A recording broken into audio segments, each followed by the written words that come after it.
Mine's about the NHS. Obviously, we've had the 2012 Health and Social Care Bill.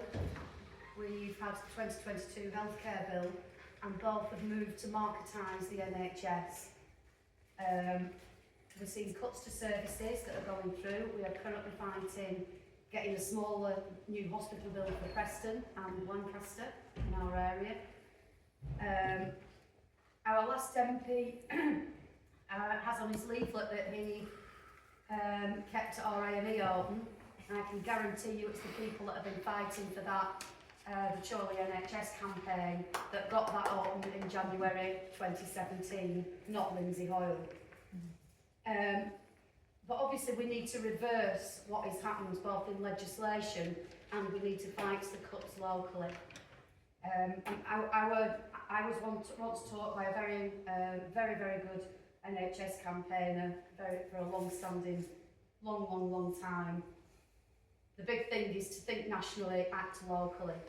So as an MP, I'd like to know how you both sort of look at that, what you're thinking of how to bring our NHS back into public hands.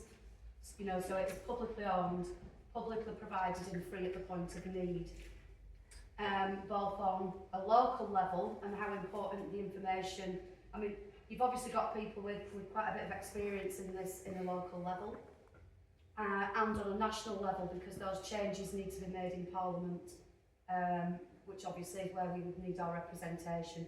So I would like to ask both how they think they could achieve those goals.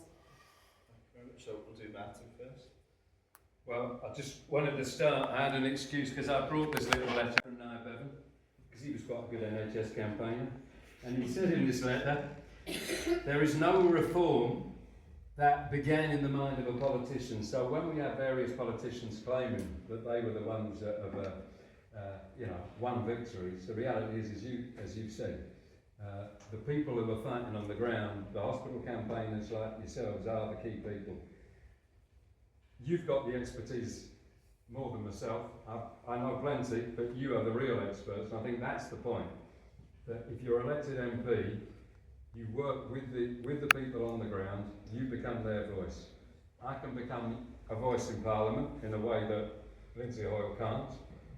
I can be a person who gets up and makes the point, who drives home the point about the money that is being wasted through NHS privatisation. Obviously locally, I can back up the work that you're already doing, speaking at the health boards and so on, pointing out what the new hospitals programme can mean. I mean, that's an issue also for where I come from. I'm up from South Lakes in the Lancaster area. Obviously, you know, it's not just about saying we want a hospital for Chorley.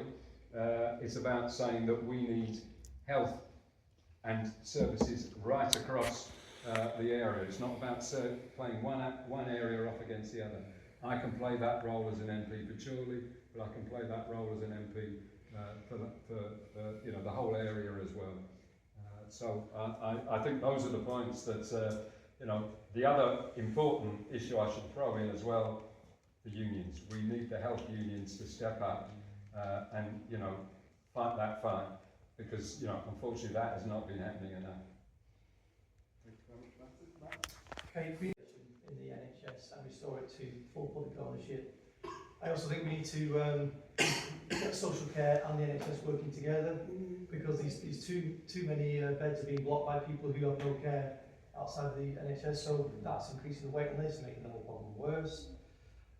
We would, as a Green Party alone, we're not going to get into power, but if we did get into power, we'd immediately give 8 billion for the first year, 28 billion in total to 2030. We'd restore the junior doctors' pay. We would allocate 20 billion over the next 5 years for hospital building and repair, an extra 1.5 billion for primary care. NHS dentistry, that's a complete mess and a joke. You should be able to get an NHS dentist. You shouldn't have to go private. That's ridiculous. So we give 3 billion for that a year by 2030, and we'd also do an HIV test to try and eliminate any new cases of HIV by 2030.